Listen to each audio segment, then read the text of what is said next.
Okay, good morning and good afternoon, everybody. This is Friday, the 22nd of May, and this is Paddle the World in 60 Minutes, episode number 4. This is a feature brought to you by the coaches and friends from the Pan Am Dragon Boat Camp, Tampa Camp, and it's an association with my organisation, Celeris Flying Fish, and Pat's organisation and Liz's organisation, Pete's International. Now, today we've got a number of special features for you. We firstly have Nathan Salazar. Nathan Salazar is the US junior coach, actually, and also the chief coach of the DWP team down in Santa Fe in Los Angeles County, and we'll be going to speak to him very shortly.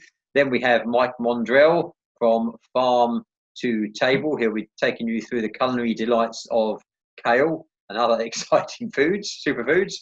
And we'll also be talking to Dr. Leila Ataei, who will be telling you something about immunity, either boosting or certainly optimizing your immune system in the light of the current COVID-19 threat. After that, we'll be switching to a special guest star, more of that later on. But without further ado, let's skip, hop, jump, whatever, to Santa Fe and speak to Nathan Salazar. Thank you very much. Thank you, Tim. Good morning to all, or good evening to some. Like Tim said, my name is Nathan Salazar. I'm based out here in Los Angeles, California. It's not a sunny morning today in LA. It's a little gloomy. I do hope that you guys are hearing me. If I can get a thumbs up, that you can hear me clearly. Okay, thank you, thank you. Appreciate it. So I was thrown here to speak to you by Coach Pat, and I'm going to blame Coach Pat if I get so nervous. But really, I'm the newest, or supposed to be the newest member of the coaching staff for Pan Am Dragon Boat Camp that unfortunately was canceled or was postponed. And I really was looking forward to meeting everyone. But because I wasn't able to be in the same camp with everyone, I'm not gonna talk about technical stuff unless I get assigned again sometime in the future. I'm just gonna introduce myself, if you don't mind. Some of you on the Zoom are familiar to me, so that makes me a little comfortable. I'm used to talking to 4, 5, 6 boats, but on the water, not on Zoom. So forgive me if I get a little nervous. So my dragon boat experience, I started in '96 in the Philippines. I started as a college paddler. And then I joined my first international race. I joined a team in the Philippines, Team Pyros. In fact, my first experience international is the second IDBF Worlds in Hong Kong. Before this whole pandemic, I kind of was looking forward to going back to Hong Kong. You know, as a young kid, I remember, I don't know if some of you have been to the Hong Kong races. It's just the whole culture and the tradition of the sport is huge. So I was kind of looking forward to that, to the next Worlds.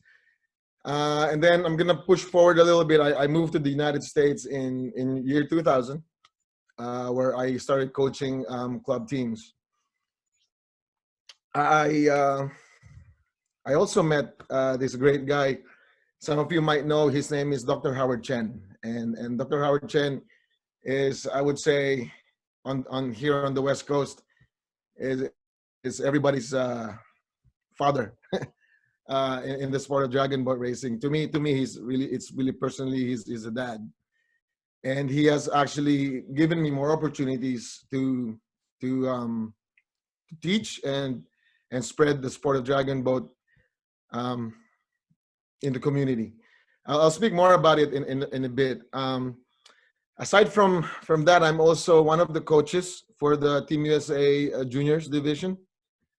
I am co-coaching it with another great coach. His name is Josh. I was in Thailand at the last cycle. I am fortunate to also be a member of Senior A, USDBF Senior A, I just gave away my age.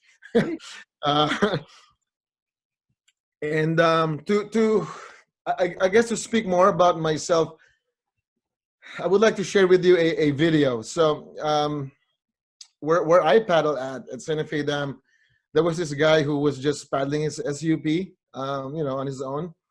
And he's been taking videos of my crew as we were practicing. And I felt weird that he was just taking videos of my team. So I approached him, and apparently he does film. And then he asked if he could use us as his entry to the Los Angeles Asian Film Festival. Of course, we don't put, I did not have my makeup that day, but he started taking more videos, and then I was interviewed. So I would like to share with you that video, and in hoping that you would understand my vision and what I do feel about the sport. This was entered at last year's Asian Film Festival, and the video was taken the year before that. So I'm gonna try to share the screen. Hopefully the video and the audio are all clear. Brilliant. Give me a couple seconds. Can you give me a thumbs up if you see a blank screen? I can see it now. Yeah, it's lining up. Okay. You hear it, Coach Tim? Brilliant. Brilliant. Okay, thank you.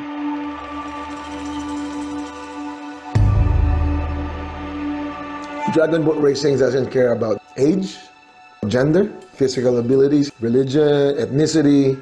We can put anyone in the same boat. We will paddle together. We will win together. And we will also lose together. And guess what? We're going to win together again. That's the beauty of the sport. My name is Nathan Salazar, and I'm the head coach of Team DPW Dragon Boat Club that operates here at Santa Fe Dam in Irwindale. I started paddling in the Philippines, and then I migrated to the United States in 2000 and represented the country in several world championships. And I'm one of those lucky ones who have the opportunity to put on 2 different flags on my jersey to race for the Philippines and also now race for the United States. The 2018 Dragon Boat race at Santa Fe Dam is sponsored by LA County. We had 80 teams coming from different states as far as Arizona. We've had a team called the BCS team, it's Breast Cancer Survivor Team. Only if you're a survivor you can join them. They have this flower tossing ceremony on the lake to commemorate those who have left there.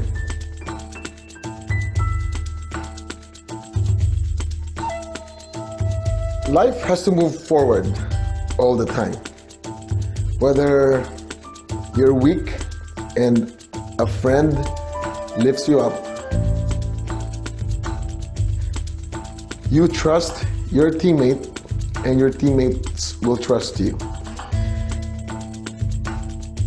If we develop that, we become one.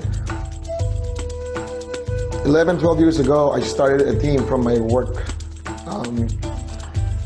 I never really knew anyone because I was a new employee. I was maybe 6 months into the work, and then somebody just asked me if I knew Dragon Boat, and fortunately for him, I told him I've been in the sport for so long and I coach. I met one guy, because at that time he's probably in his late 50s or early 60s. He tried paddling, and we practiced Saturdays and Sundays, and I worked with him. So Monday morning, I was a new employee. He comes to me, he's one of the supervisors. He comes to me and tells me, Nathan, I'm gonna start calling you coach. And I said, no, sir, you're my supervisor. He said, I've never been active in my life. He said, I have a set of gym equipment at home. Lying there, becomes a towel hanger. But I've never felt so strong and healthy in my life that I've seen myself doing this activity and having a meaning to his life. Because he said, at my age now, I felt like I'm already at my downhill. But you know what? I paddled with you, and at that time I was in my 20s, and he was in his later years. And he said, but you and I being on the same boat, we win together and we lose together. And I say, well, that's the beauty of the sport. It's actually a team sport. And he said, Nathan, I've never done push-ups in my life, but I will show you that I can. So at work, he dropped and gave me 20 push-ups. He's a supervisor. I said, no, people might think that, I'm giving you a hard time. And then, no, I want to show you that I can. And to me, if I can help one person get into a wellness lifestyle, to me, that's worth more than a medal. A couple of years ago, he was diagnosed with cancer. He survived it. He's still paddling with me. In fact, he was with me today. And he said, I will fight through it like I would be paddling my race. I'm gonna power through it. I'm gonna maintain it, and I'm gonna finish it so strong. Life has to go forward all the time. And if you stop, you're more than welcome to stop. But guess what? After you stop, you have to go forward again, just like what we do, when we're in the boat. In the sport of dragon boat racing, you will have to trust everyone else as you expect them to trust you. We are 20 paddlers paddling as one. But in life, you have to learn how to do that. Because if you just think that the world revolves around you, then there's no growth and there's no success. Because all you see is yourself. I'm not as strong as you. But guess what? We're teammates. You have to trust me that I will do my best. We've always relied on something. We call a friend, a lifeline. We pray to our God, or we rely on the people around us. You move forward and step forward until you get to that finish line.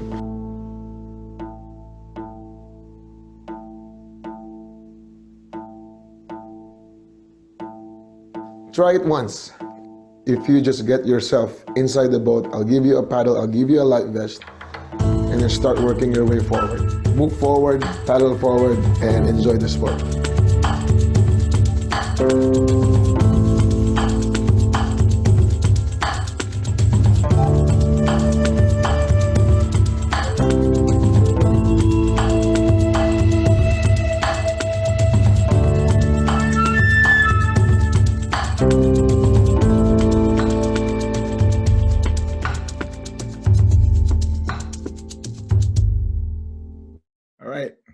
Brilliant.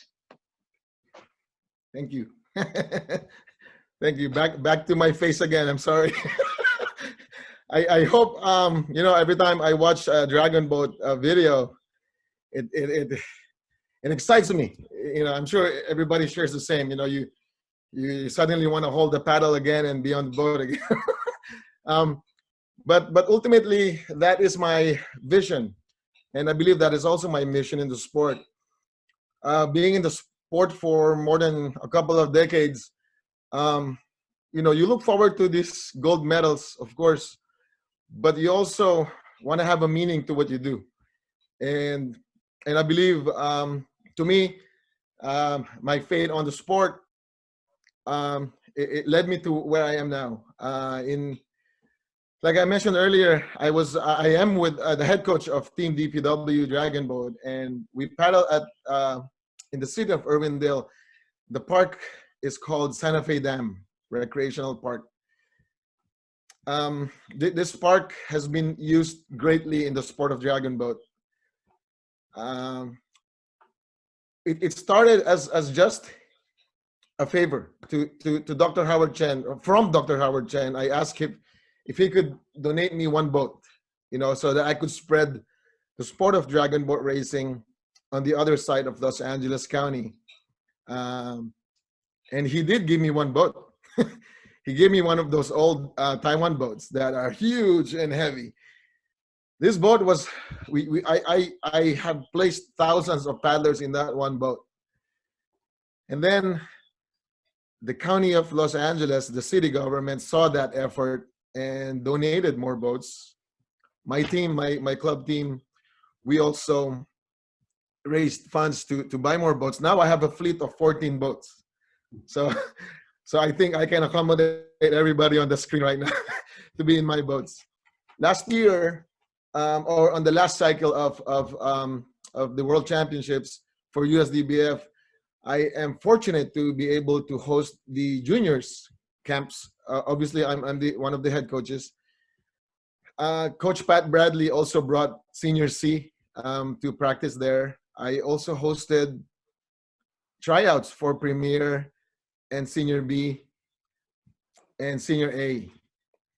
So and to me, uh, that is my mission. You know, if if coaching and spreading the love for the sport is my mission, then so be it, right? And most of the time, I just spend most of my time coaching. I also love paddling like everyone here, but most of the time I'm in front of the boat and just yelling. So at this present time, I do miss losing my voice on Sunday afternoon when I'm done, you know, and then Monday morning at work, I just can't talk anymore. So I'm here to speak again about my program at Santa Fe Dam. I have a ton of paddlers and members, ranging from juniors. My youngest is probably 7 years old, or 2 years old. I have a 2-year-old in is it 1 or 2 miles? 2 years old. We're gonna place him in the dragon boat soon. And then I also have all the way to Senior C age in my team. The juniors, it started, my passion for the juniors started when my oldest child was in enough age to hold a paddle. So he's probably 9 or 10 at that time, and I gave him a paddle, and he enjoyed it. You know, he doesn't like getting splashed like every kid out there. And then my second child also started paddling. So in 2011 I formed our first juniors team. It took a lot of blood and sweat to recruit. So I went to different church groups, I went to different club teams, different church, different organizations and schools. I was able to form 2 mixed boats. And of course, in the beginning, these kids are just all playful and not doesn't understand the whole value of winning yet. A year later, they started climbing the charts. A few years later, I'm gonna bring it 5 or 6 years later. I have several members who went to Thailand as a member of the national team. So to me, that was a success rate. My club team juniors also went to the World Club Crew in Szeged. Unfortunately for them, I put them in junior A when they are supposed to be in junior B, but they fought well and they came in fourth, but they fought well, and that probably propelled them to do better for Thailand. And proudly I can say that the juniors from all over the nation came home with several medals from the World Championships, and I believe the smiles on their faces showed that as a success rate. So as a coach, I love to travel like all of you, I guess. Some of you on the screen have traveled with me. Some of you may know Steve Evans, Chris Del Rey, some of the Senior C paddlers. They have traveled with me. I love bringing them to the Philippines, to the beautiful islands in the Philippines. Just last year, Dr. Howard Chen sent me again to China to race. Almost every year, he sends me to China to bring a team. So be good to me. Maybe I'll invite you. Because I believe that the sport of dragon boat racing is a lot of cultural exchange. start within your local community, and then eventually you move into cultural exchange. And the best way to do that is to go to international races. Coaching techniques. So if I can touch on that just a little bit, there's always a battle between, the A-frame, the outrigger stroke, the modified, whatever. I personally believe that as a coach, that a good coach is able to, have a slide of a little adjustment based on his crew. Every technique out there is great and good. I came from the Philippines. Just imagine the stroke rate where I came from. That was 25 years ago. I was young. I cannot do that anymore. And then in the Philippines, our training was more in brute strength and rate. That's why they have the they used to have the records on the short distances. Moving to the U.S., learning from all the experienced coaches here, focus on that technique, that whole, So I believe that a good coach is able to determine the best technique for his crew. And you must be able to encourage your paddler to do his or her best. That's always been my goal. It's never my goal to compete against another coach that my technique is better. I've won more than you. I've always believed in working with my crew, because in one boat, like I said on the video, we're all in the same boat. Right now, in this whole pandemic, we are all in the same boat. This is the time when we may feel like that we are all losing together. But like I said on the video, guess what? The next day, we're gonna go back in the boat again. And guess what? We're gonna go paddle together again, and we're gonna win again. And if we keep that into heart, if we keep that mentality into heart, never give up. We're all gonna be paddling forward and winning forward again. May you be racing with Tim from the UK, or in somebody from Canada, or somebody here from the US. When we're on the water, I know we want to beat each other, but you know what? We're enjoying the sport. I guess I've exceeded my time, but really I would like to thank Coach Pat Bradley, who I met from the last cycle. And with the very minimal interactions that we've had, we got to know each other and our vision and mission for the sport. And I do look forward to meeting you all whenever that day comes that Pat and Liz schedules the Pan Am camp. I'm very excited. I hope I'm not this nervous when I'm in the dragon boat with you all. And I look forward to working with everyone. That's it. And then if you are in Los Angeles in the future, when we can travel again, you are welcome to join us at Santa Fe Dam. Hit me up on Facebook, or send me an email, and we'll be in the same boat. We'll get to know each other, so that we can someday travel together. Thank you, Coach Tim. Okay. Back to you. Thank you, my friend. Okay, ladies and gentlemen, absolutely fantastic. You said you were nervous, and yet your passion and your enthusiasm for the sport comes through, so much so that, having watched your video, I actually want to come to Santa Fe today and paddle with you. Now, absolutely brilliant. Well done, Nathan. And for what it's worth, you're right on the button. Okay, now, without further ado, let's switch swiftly over to Mr. Mike Mondrall, back by popular demand, from leafy and sunny Central Florida, who's going to talk to you about kale.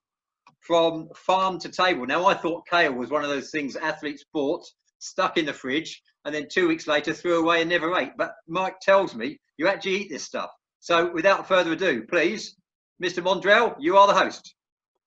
Okay, you got me? I got you. Let me find you. Yeah, you got you. Okay.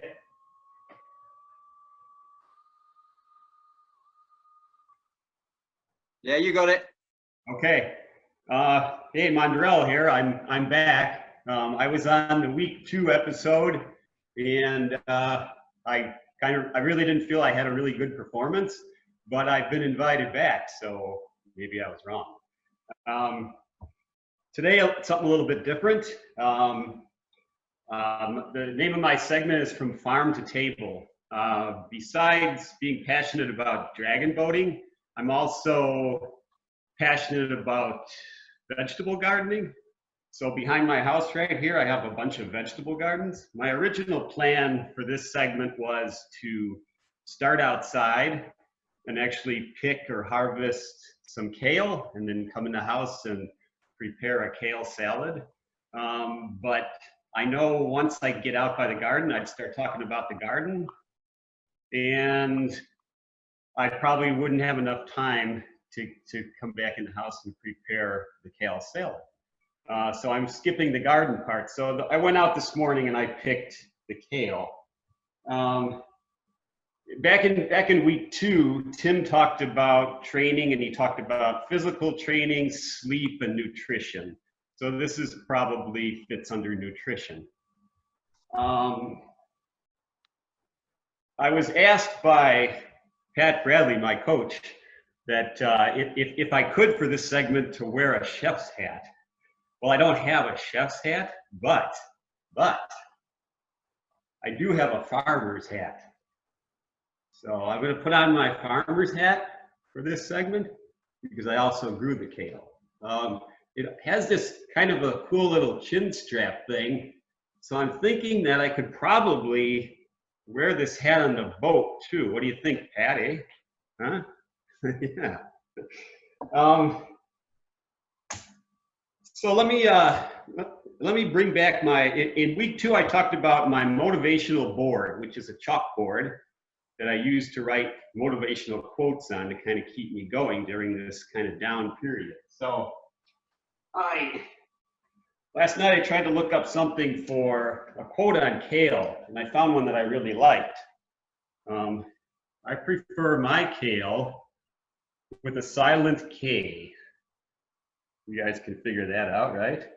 Let me explain the other things on the board here. This was, for week 2, this was a drip of blood. So for this segment, let's just call this ketchup. And then I got this little Superman emblem down here. I'll talk about that in a second. So kale. Kale isn't my favorite. Yesterday I went out to my garden and I was picking a bunch of tomatoes. And when you pick, you eat at the same time. So there's nothing like picking fresh tomatoes and popping a tomato in your mouth. They're kind of warm from the sun. They taste really good. When I went out this morning to pick kale, I didn't even think about putting a piece of kale in my mouth. Kale is kind of, to me, is kind of nasty. It sort of just tastes like green paper. It's what you do to the kale to make it taste a little bit different, because I guess it is really good for you. The Superman emblem. So kale is what they call a superfood, so that's why I put that on there. Superfood is sort of a made-up term. It's a marketing idea to sell product. There's no guidelines for being a superfood. Actually, when the salad I'm about to prepare has 4 superfoods in it. So olive oil, honey, kale, and seeds. So there's 4 so-called superfoods in this salad. So once you eat this salad, I'm guessing you're going to feel like Superman, right? I actually grow two types of kale in my garden. This is probably the one everybody's familiar with. This is called curly kale, and that's the one that I'm using to make the salad today. The other one I grow is called red Russian kale. This one's a little bit nicer looking. It's got its purple veins in it. They both basically taste the same. When you clean kale, if you're going to make a salad, you can just do it with your hands. So you want to rip this, you want to get rid of this big nasty stem in the back there. So you can just peel it, you can just break it right off. Toss, I compost because that's good food for the garden. Okay. I'm gonna build the salad for you. Let me angle my camera here so you can see what I'm doing. Okay, so what I have here is a bowl of curly kale. It looks like a lot of kale, right? This recipe is a massaged kale recipe. So the first thing I'm going to do is I'm going to put the juice of half a lemon. So I have half a lemon in my lemon press here. I'm going to put the juice of half a lemon on my kale. And a little bit of salt. And then a drizzle of olive oil. Again, olive oil, one of those superfoods, right? A little drizzle of olive oil. Then what I'm going to do is get my hands messy here. I'm just going to dig in and I'm going to start massaging this kale. So as you massage this kale, probably for a couple of minutes, you're going to notice it's going to shrink in size. So my large, giant bowl of kale is going to start to shrink, as you could probably see that happening already. So I'm just mixing in the olive oil, the lemon juice, and a little bit of salt, and massaging my kale. Okay.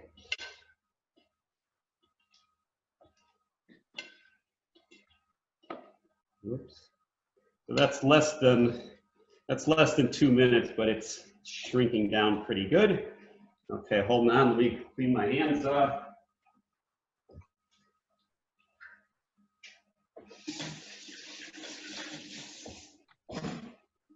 By the way, if anybody likes the farmer's hat, you can comment on the screen. I kind of like it. Okay, now what I'm going to do is I'm going to make the dressing for the salad. So what I have in this bowl is 2 tablespoons of honey. That's a superfood. I'm going to take my other half of the lemon, squeeze it into my bowl here with the honey. And I'm going to put in a generous amount of freshly cracked black pepper. Okay, I'm going to mix that up a bit. Okay, then I've got a 1/4 cup of olive oil that I'm going to slowly pour into my mixture here and whisk at the same time. And it should thicken.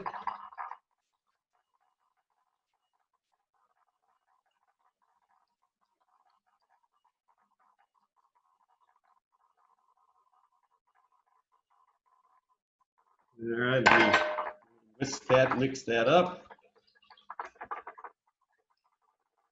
Okay, like I said, the battle here is to disguise the taste of the kale. Okay, I'm going to take my dressing I prepared, pour it over my kale, my massaged kale. The next thing I'm going to add is a mango that I pre-chopped. Okay, a word about mangoes. If you have a choice, don't buy these big green mangoes. They're very stringy. Buy the smaller yellow ones. The small yellow mangoes, much sweeter, a lot less stringy. They're almost buttery. So if you have the choice, always buy the small yellow mango, much better. I don't know the names of the varieties, but the small yellow one is the one you want. Okay, so I'm going to add my chopped mango to my salad here.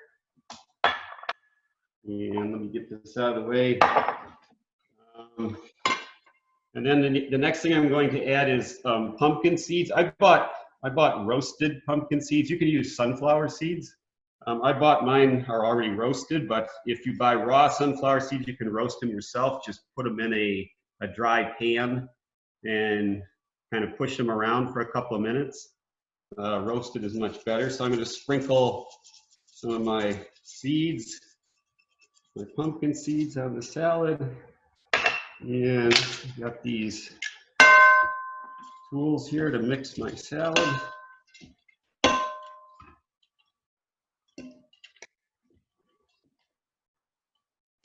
Okay, this is looking good. And it's not going to taste anything like kale, right? Okay. So there you have it. There's my salad.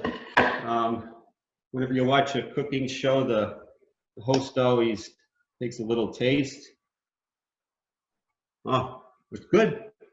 Sweetness of the honey. I can taste the mango in there. The seeds give it a little bit of crunch. And again, 4 superfoods in this salad. This is totally good for you.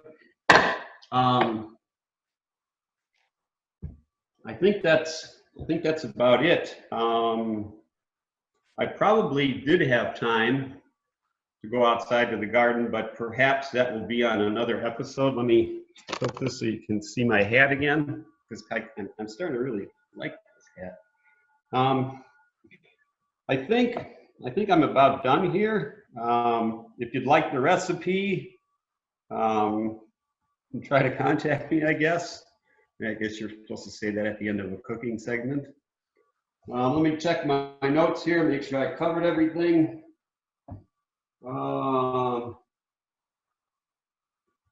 Yeah, I think that's about it. I hope you enjoyed this segment, and who knows, maybe they'll invite me back again. I'm gonna try to switch this back over to Tim. Okay, thank you very much, Mike. I've got it now. I've got a message there that basically said, if you send us the ingredients, I'll send that out on the YouTube version. Okay, so if you did send it for, that'd be really handy. Now, everybody, we had lost Leila, but I can see Leila here now. So, firstly, thank you very much to Mike. Amazing. I didn't realize you could do so much with kale. We'll get the ingredients to you, but without further ado, we'll now switch from Central Florida live and direct to Brighton in sunny southern England. Leila was going to be in Cyprus, but she's marooned in fact, in Brighton. So, Leila, let me just find you there. Hang on a minute. Let me just switch over to you. So, Leila, hang on a minute. Let's find you there. Leila, I've got to find you on my list. You're halfway down. I'm in the top. Are you in the top? Are you? No, you're the top of your list. Hang on a minute. Leila, there we go. There we go. Nearly had you there. Okay, Leila, you are the host. Thank you very much. Good. Hello, folks. After we had a good talk in dragon boating and travel with the dragon boat, and then we had a little bit of salad. Now, to send you to sleep with the boring science. So I tried to bring up my PowerPoint. So I should share my screen here. Okay. So I hope you have my PowerPoint now. Can you see it? Yes. Okay, very good. So today I want to talk about the immune systems and how we can improve the immune system. My presentation has 3 parts. In the first part, I talk about what is the immune systems and how it's working. Second part, how to improve the immune system through healthy eating and healthy living. And at the end, just give you a summary, and I don't know if it's possible if you have any questions to ask. So let's start. If someone asks me, where is your heart? Where is your brain? I can actually point it to. But if I've been asked, where is the immune system? I'll be confused, and I think I'm in the quiz show and face on the stupid questions.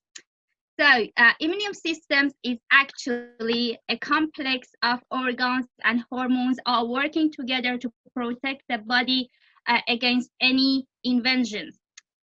In between, bone marrow is a factory building the army that we need for our battle with any ugly tiny things like bacteria, viruses may attack our body, such as white blood cell. So white blood cell has different types. Each one of them has a duty, different duty to help the body to protect us from the any inventions. So now we want to talk about how immune system actually working. So far we know what is the immune system roughly. So now we want to talk about the function of the immune system and how it's working. The actual immune systems has two barriers. The first barrier is our skin. But if those foreign invader pass through the skin and the skin failed us, then immunological cell as a second barrier come to save us. In this internal barrier, we have actually two lines of defense. One of this line of defense, which is our first line of defense, is phagocytus. During the phagocytus, with the help of different white blood cells, we identify the pathogens or any invaders, and then we try to kill them. How? First, I said with the help of different white blood cells. The first white blood cells helping in this process is called macrophages, and then neutrophil, and then monocytes. And at the end, when all of them fail, bone marrow coming across, we said is a factory to build more white blood cells for us. So bone marrow coming to build up more soldiers to fight in this battle. At the end, if we survive of this battle, what would happen? The second line coming to make sure we're not getting this sickness or this attack again in future by building up more protections called antibodies with the help of B cells and T cells. So now we need to help the immune systems work better to support it. What immune systems needs to improve is nutrients. Like every machines, every like us to help and work and be more energized, we need to get some fuel. So vitamins and minerals are good for immune systems to work better and help to produce more cells to fight. Macrophages need vitamin D and zinc. Neutrophils need flavonoid and vitamin C. And sugar is actually enemy for our immune systems because it's a stop building of neutrophils. Monocytes need vitamin D, and bone marrow to be healthy and active need vitamin A, E, and B6. So, and we need vitamin C, E, zinc, and vitamin B6 to help the B cells and T cells. So in summary, we need a good amount of vitamin C, D, E, A, and B6, as well as zinc. Zinc is not a vitamin, to have a good proactive immune system. But now question is where we can get these vitamins. So there are some sources as a food or supplements we can provide our body with a good amount of different vitamins to be healthy. I start with vitamin D. So actually vitamin D is very, very important vitamin in our body. And we need to have a good amount of vitamin D. The body can generate some vitamin D through the sunlight, but because depend on the skin color, where are you in the earth, the time of the day, the seasons, you can't guarantee that your body produce the amount of vitamin D you actually need. So therefore, you need to take it as a supplements or different food. So what are these different foods? In the top, is a cod liver oil, which we know it as a fish oil. Mushrooms, different type of the fishes, but any fatty fishes has a good amount of vitamin D, and it goes all the way through to chicken and turkey. So there are the good amount of the good sources to take the vitamin D from. Here we can see some details about recommended daily intake and normal range in body. I'm not going to the details, just here for your information because of the time available. So vitamin A, again, there are different foods we can take to make sure our body taking enough vitamin A. In the top, carrot, sweet potato, and beef liver are good sources, and we have winter squash, butter, and eggs at the bottom of this list as a good source of the vitamin A. And the best source of vitamin E is sunflower seed. Avocado, after almonds, is considered as a good source. So, and at the bottom of the list, we have shrimps as well as trout. So, and vitamin B6, turkey breast is very good source of vitamin B6. And at the bottom, we have American grain, generally nuts, spice. They are a good source of the B6. So, vitamin C normally comes from the vegetables and fruits. And surprisingly, yellow bell peppers is very, very good source of vitamin C. And tomatoes take a place at less. And orange also after kiwi is a good source. But if we are thinking, oh, orange is a good source of vitamin C, but broccoli is better than the orange. So this is all good source of vitamin C. If we include them in our daily diet, we can have a good, healthy life. So at the end, zinc. The main source of the zinc is pumpkin seed. We just had it in that beautiful salad.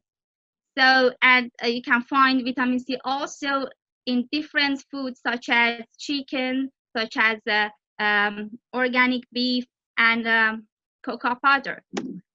So far, we know different vitamin C helping to our immune system. Now we want to know which diet we have to have in our daily life to be healthy and have a productive immune system. Maybe many of you heard about the food pyramid, but here I use the food pyramids helping to boost the immune systems. As if you know, in food pyramid, the bottom line is always for the food that we mainly need, and we have to eat them more in our plates. So it started by being hydrated. So being hydrated, that means I only have a water as an option. Water is very good, but new research shows milk even is better than water. The skim milk is the best way to keep you hydrated. And vegetables and rainbow fruits such as raspberries, blackberries, grapes, and strawberries, they are very good antioxidants. Then we have a whole grains, and then we have a healthy fat. It goes all the way up to fish, and at the end you can see the sweet and sugar, which better to avoid.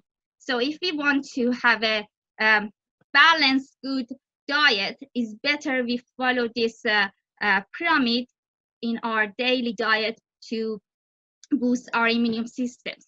So now it's time to talk about the bad food. So in the top, candy. Don't ask me why. Everybody knows sugar is dangerous for the teeth, but sugar is also dangerous with all the bodies. So it's better to avoid any sort of the sugar as much as you can. Soda. Why? Because soda has lots of carbohydrate in. You may ask, what about the Diet Coke? Well, yes, very good, dandy Diet Coke, but Diet Coke acidic your body. Be looking for something to alkaline our body, so it's better to avoid any sort of soda as much as you can. But I'm a fan of this Diet Coke too, but I try to not having much. So alcohol. Well, alcohol has lots of sugar on, and also has makes some sleep disorders. So it's cause you have a less sleep at night, which well, it's not good for your immune system. Energy drinks has high amount of sodiums and sugars. Fried fruits, very fatty. High sodium food. Why? It's high sodium is not good for you because it's give you the high blood pressure. Potato chips and cookies and ice cream, all because of high amount of carbohydrate and fat in, are not very healthy for your immune system.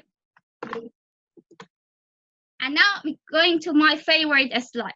It's actually my research about the effect of carbohydrate in adoptions. For who doesn't know what is the adoptions, I explain, I try to make it very, very simple.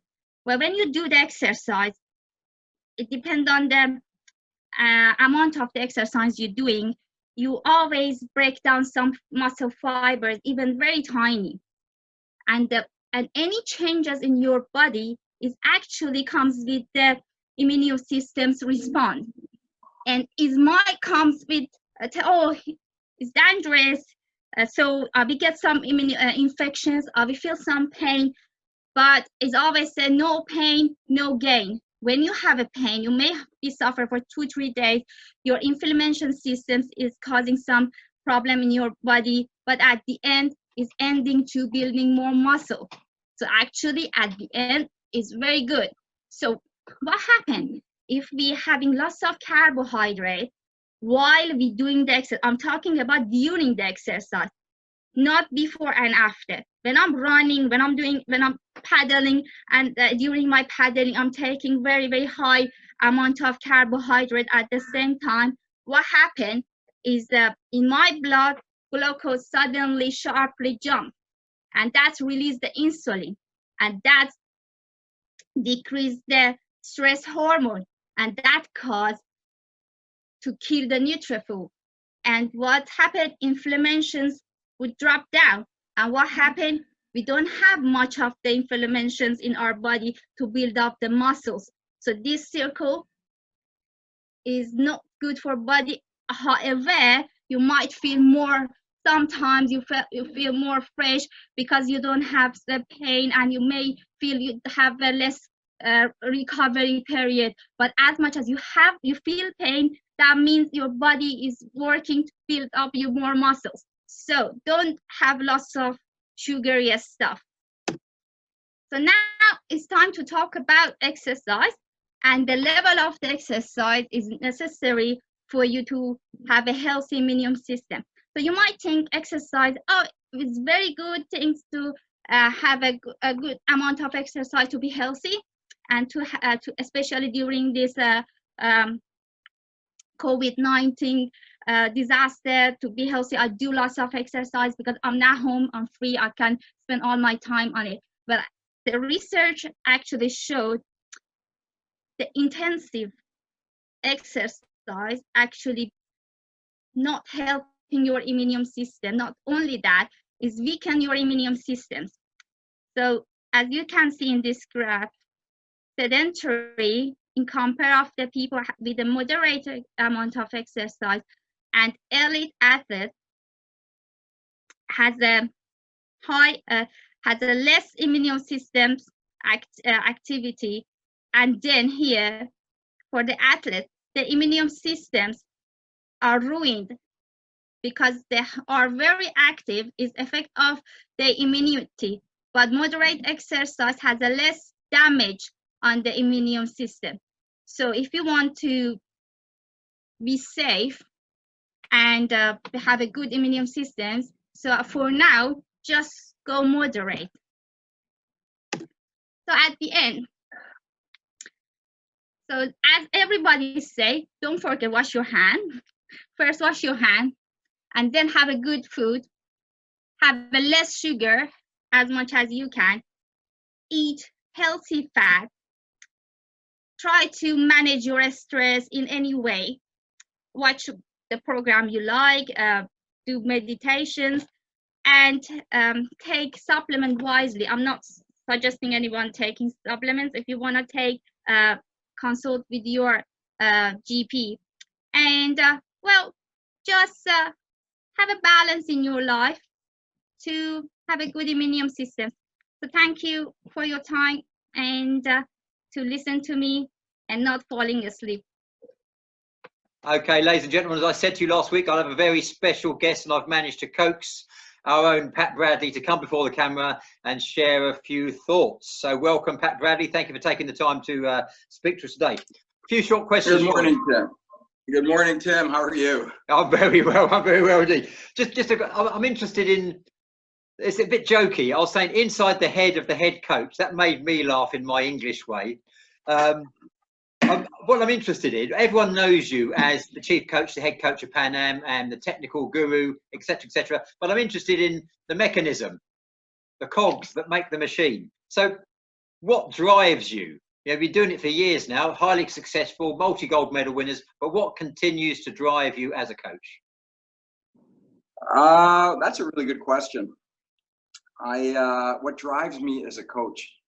I don't know. This sport has been so good to me, Tim. I've, since I started this initially, I did it because I was a rower, and the water that we trained on was too rough to row on most of the time. I stumbled upon dragon boat, got into that, and obviously dragon boats can get out on a lot choppier water than rowing shells. But then what occurred to me is that the entry point for this sport is really quite simple. So virtually, you don't need the athleticism that you need to get into rowing. The entry point for this sport is pretty basic. Yeah. So that I found really interesting because it attracts more people. There's a potential to get more people involved, not just the athletes. But what I found in the sport is that so many people that I've worked with, when I've referred to them as athletes, they said, nobody's ever referred to me as an athlete before. I've never been an athlete. I've never done anything like this before.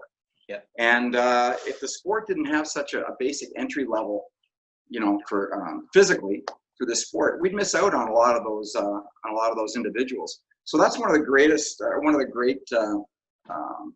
things that fulfills me about this sport is creating athletes, or just setting the table so that they can create this athleticism on their own, and they get smitten with it. And it's not uncommon for me to hear somebody say, you know what? I never would have thought I could do something like this. Yeah. I feel stronger now than I did when I was in my 40s. I'm talking about somebody in your 60s. Yeah. So there's that part of it. And then of course there's the competition part where success breeds success. Yes. I love the camaraderie. I love building a team, in that sense of family, in that sense of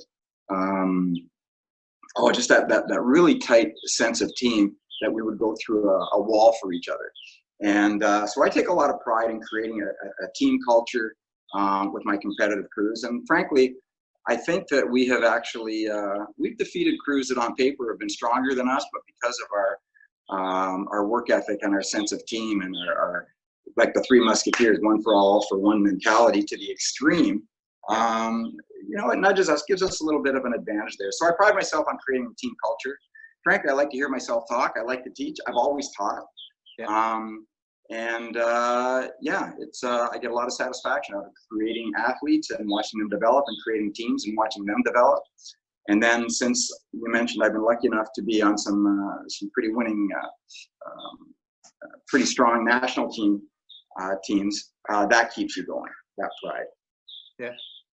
Interesting. You say lucky enough. I think it's is it a Gary Player quote about, the harder I work, the luckier I get, something like that. I think it was Gary Player, certainly a top golfer. Are you familiar with that quote? Remind me. That the harder I work, the luckier I get.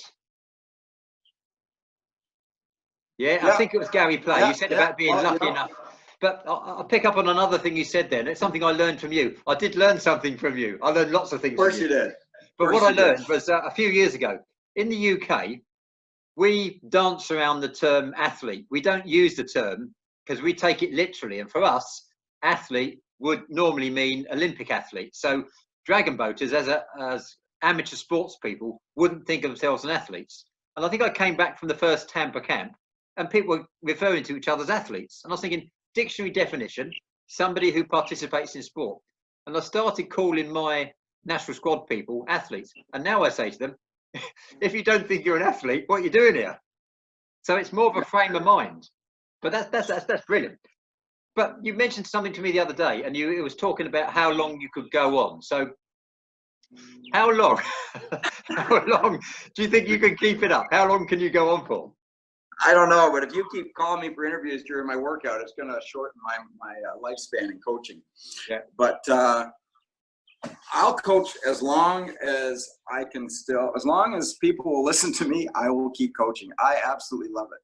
As I mentioned, Dragon Boat's been very good to me and my wife, Liz. We've traveled the world. We've got friends. I like to think they're friends. Every place we've done a camp, every place we've coached, which is in Canada, the US, Europe, all over the place. So, and I stumbled upon something, Tim, that in my career, I worked as a counselor at a college. I was never one for business. I was never one that was a salesperson. As a matter of fact, I really didn't like salespeople because they were pushy and they had their own agenda, and it was about money. Yeah. And I really didn't like that. And I was approached by companies to be salesperson years ago, and I never bit because I didn't like the whole idea of it. Anyway, since I started coaching, I find myself being a really enthusiastic ambassador for this sport because I absolutely love it. And I'm kind of alarmed that I've become able to change behaviors and to change attitudes and motivate people to work hard and get better and succeed and develop skills and develop mastery. And so, in fact, I'm selling.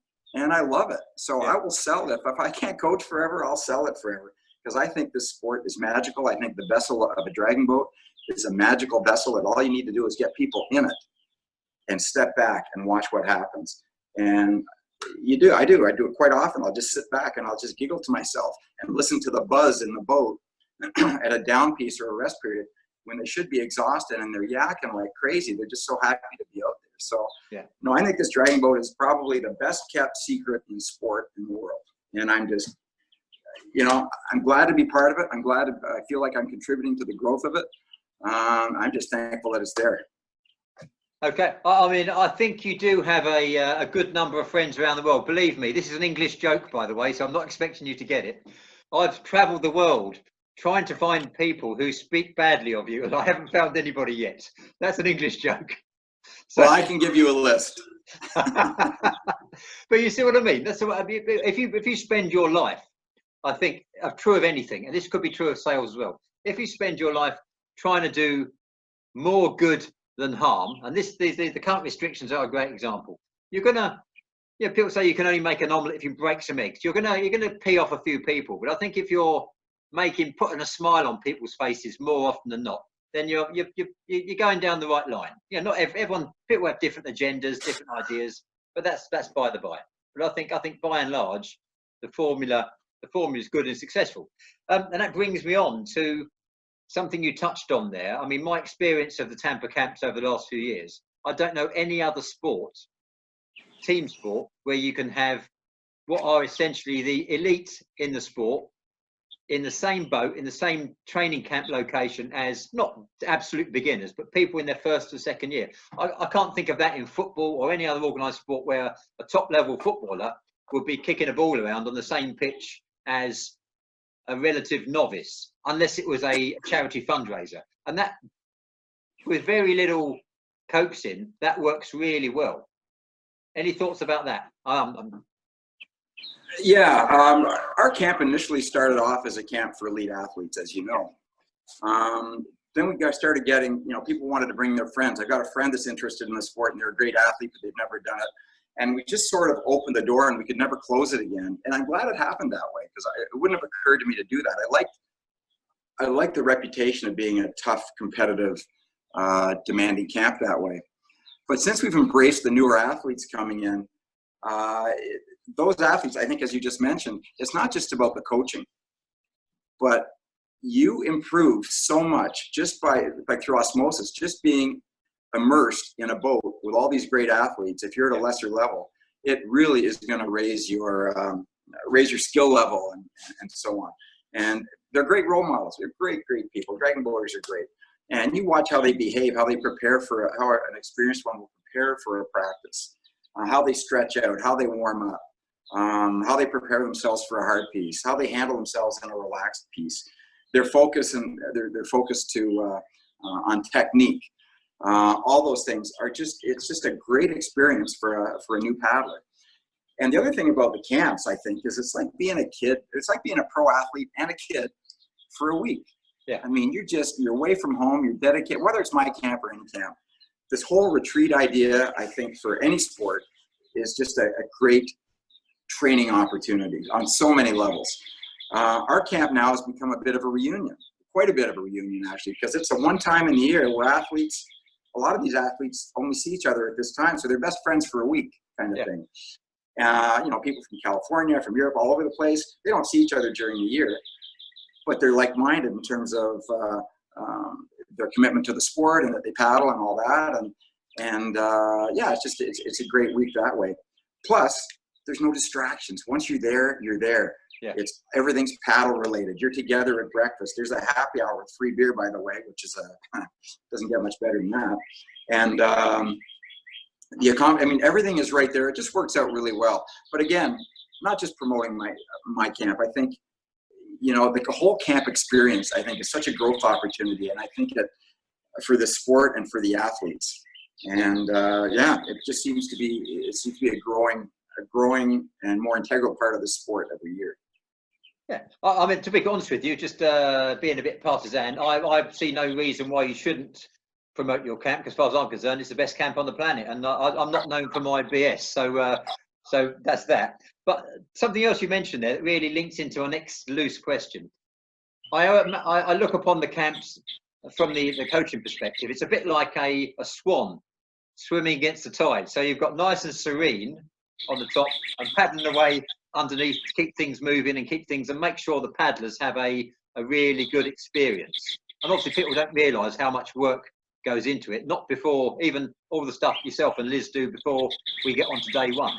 But question is, how do you, what's in your mind when you're looking to create a great paddler athlete experience at the camps? The first thing is the coaches. Yeah. I am very selective about the coaches. The technical piece, they all come from different walks of life. As you know, you come from Europe, and your stroke is a bit different than the one we use. But any good coach can adapt. Any good coach can teach, can adapt. If I were to come over and work with you over there, I would expect that I would have to adapt to whatever the program is for your team. So the coaches we're very, very selective about the coaches. They have to be excellent technical coaches. They have to have great observation and assessment skills. They have to have the ability to make whatever they're doing fun. People come to this camp to work hard, but there's always a fun component. I don't care if it's a national team. People have got to have fun at what they're doing, or what's the point? So you got to be a bit of an entertainer, looking for outgoing, charismatic personalities. I remember we had a panel discussion one year at the camp, and one of the questions from the campers, the coaching staff, was, what does it take to be a good coach? And one of the guys said, and he was serious, he said, you got to be really cool, man. He was a young kid. You got to be really cool, man. And people sort of laughed, and then he went on to say, and he's a young guy, but he was mature beyond his years. And he said, you've got to be somebody that people want to be around, that people are comfortable with, because you're going to be asking them to put themselves at risk a little bit by trying new things, technically, physically pushing the envelope. So they're going to need to trust you and need to know that you're not going to put them in a position that could hurt them, so to speak. Plus that motivated, that fun aspect to it. So you got to balance the work part of it, the demanding part of it, and know when it's time to put on the brakes, tell a joke, kid with them. I know this is probably not appropriate, but sometimes even a hug. Those things are really important. My coaches are really good they're excellent, as a matter of fact, at building relationships and building trust relationships with the athletes. That's the foundation. Once you've got that, everything else gets easy. Yeah. The coach gets more comfortable with the athletes, and the athletes are more receptive to what the coach is doing, and the week evolves. And when you're in the boat for 2 times 90 minutes, basically a day, plus one-to-one classroom instruction, plus the socials and the happy hour and the the recreational paddling, the outriggers, and so on. There's a lot of time spent together. So the coaches have to be sincere. They can't fake it. Yeah. Coaches, they can't fake the motive. They can't fake their sincerity. Athletes pick up on that, and we get the best. And we bring in new people as the camp grows. Very selective about it, as I mentioned. But those are the sort of the attributes that we look for. That's really interesting. While you were talking, it reminds me, I run probably same as you, I run a small number of regattas over here for my breast cancer team and stuff like that. And it doesn't matter, well, it does matter how detailed the planning is, but however detailed my planning and preparation and logistics, and it comes down to the front of house people, the coaches, the helms, the steerers. If they do a great job, it's a great camp. It's not a great camp because my planning is good, even though the planning is essential. That's what people go away with. They say, well, I enjoyed that interaction with the coach, with this and the other. So it's a human relationship, and it's the emotion, and absolutely, yeah. I think people do respond to that as well. Yeah. You asked, sorry, Tim, you asked about the behind the scenes things that take place. So the coaching is number one. I won't take long on this because the coaching is the first thing. And right up there with it is the venue. The venue can make or break a camp. Yeah. A venue that has everything, a venue where you can take the keys to your car and put it in your dresser and not have to get them again until the end of the camp. That's perfect. And it's really unusual. Yeah. You told me I could promote my camp, so I will. I'll promote the venue. The venue that we have are these little 2-story type condo type units in a real village setting. There's a convenience grocery store right there. There's a shuttle that can take you in if you want to go to the big grocery store to do some shopping. Everything is right there. You walk around, even when in between practices, you're going to bump into people. You're going to see cars with racks on them. Everything's paddle related. You're going to see the towels and the sweaty shorts hanging on railings. You're going to see people sitting around the pool, sitting around the dock. It really is for the whole week, whether you're in the boat or not. The venue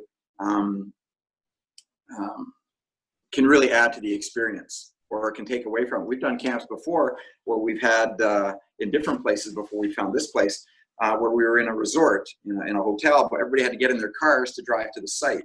So you lose so much there. It's like here you get off the boat, you walk shoulder to shoulder, dripping with sweat back to your condo unit, and across the parking lot. You see them at lunch. So the venue is really important as well. The other logistics, I mean, we've got to get people sized. There's all sorts of administrative stuff, getting shirts, getting insurance, arranging for the boats, docks, scheduling the docks, the boats going in and out. Our first camp there, I think we had 2 boats, and it was we thought the venue was so small we could not accommodate more than 2 boats, and now we've got 10. And we have 2 people that are basically marshalers and dock masters that make sure that we're leaving the dock at when we're supposed to leave and loading them efficiently and so on. So there's been growing pains with it for sure. So people see what they see, in my experience, they see a smooth, well-oiled machine. And that's the idea. So all the work that goes into it, I wouldn't say it's thankless, but if the paddlers get a smooth experience with few hiccups, that's really what they want. So that's brilliant. One more question for you. We've had this conversation before over a beer, because it's worth saying that at the venue, there's also a very nice bar next door called Bahama Breeze. But apart from that, changing lives. We've talked about this before, the capacity for the sport to change lives, not just national level, at all levels of the sport. Give us some thoughts on that, because that's a really key issue here. Oh, well, it's changed my life, as I mentioned, for the reasons that I indicated. But yeah, I mean, it happens all the time. Yeah. It happens all the time. at different levels. It's happened on the national team where somebody, I guess the common thread is athletes doing something they never thought they could do before. It's not a traditional sport, it's new. The whole idea of being, even for a team sport, this one is different than other team sports because we're jammed in that boat together. And you have to breathe together, swing together, move back and forth. Everything you do in that boat has to be together. Yeah. And there's pressure. If you're a new athlete being in there and you miss a stroke and you bang paddles, everybody hears it, and it's pretty clear when that happens. So with the right coaching, this sport creates opportunities for camaraderie. It creates friendship opportunities. The fitness opportunities are obvious. You can get what you want out of it in terms of, and this is the life-changing part, is somebody that may come to this sport because, I don't know, the doctor said you got to lose a few pounds. I really don't want to do this, but my wife said if I don't lose a few pounds, I'm in trouble, or, those kinds of things. They come for different reasons. But then you see the change in them. Like I mentioned before, I've never been an athlete before. You called me an athlete. Yeah, well, that's what you're doing. And they develop for me, I've learned how I impact others, my ability to impact others, positively and negatively. And I've made mistakes in my coaching. And athletes learn that too. They learn responsibility and discipline, even at the age of 65 years old, when they're, they've got all these life experiences. They're still doing push-ups if they come in late. Yeah. They're relying on their teammates for support. And those things, it transfers into life, into your normal daily routine. So I think, it changes. I think it makes us more sensitive towards others. I think it helps us develop a work ethic. I think it helps us, in my observation, people see that they realize their potential. And at whatever age they join the sport, then, you know what, I can do a little bit more. I can get a little bit better. And the milieu is such that people don't feel like they're at risk. They feel like everybody's there. It's such a supportive environment. Yeah. Okay. I'm going to round it off there. That was absolutely brilliant. And can I just say, I think we always talk about growing the sport. I think in the last 20 minutes and 50 seconds, you've done more to spread the word about dragon boating than anybody I've heard anywhere else in the last 10 or so years. So thank you for that. That's brilliant. Thank you very much. And I'll talk to you very soon. Stay online. I'll knock the camera off and we'll have a chat. But thank you, Pat. Excellent. Okay, thank you for that. I hope you enjoyed that interview. Now, let me just talk you through what's going to happen next. Let me just share my screen for you. There you have, or you should have a PowerPoint. Oh, there it goes. Presentation coming up. Now, this is the fourth of the episodes, and that's as far as we went in terms of initial planning. But really what we now want is your feedback as to where we go next, what the next steps are. Feedback is a gift that makes you great. That's what I always say in my coaching courses. What we're actually looking for is your good, bad, developmental points, what you like less, what you think we should include, how we can develop, how we can improve, because that's the way we're going to stay interesting and stay current. Now, I'm going to have a meeting with Pat probably on Monday the 25th, just to talk a few various things, have a look at the stats, see who's been joining us either live online and also via the internet in the subsequent weeks.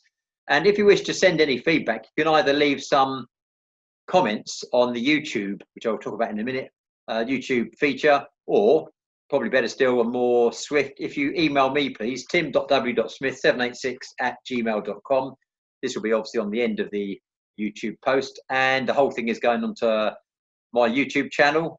It's going to be Tim William Smith, and if you're not familiar with that, basically have a look for the logo, which you'll see on the left-hand side, and that will direct you towards that. Lots of interesting content. It's all free to access, free to subscribe forever. Okay, that's it. That's Paddle the World in 60 minutes. Paddle the World in 60 minutes, episode 4. Hope you enjoyed it. Thank you very much, and we'll see you very soon. Cheers.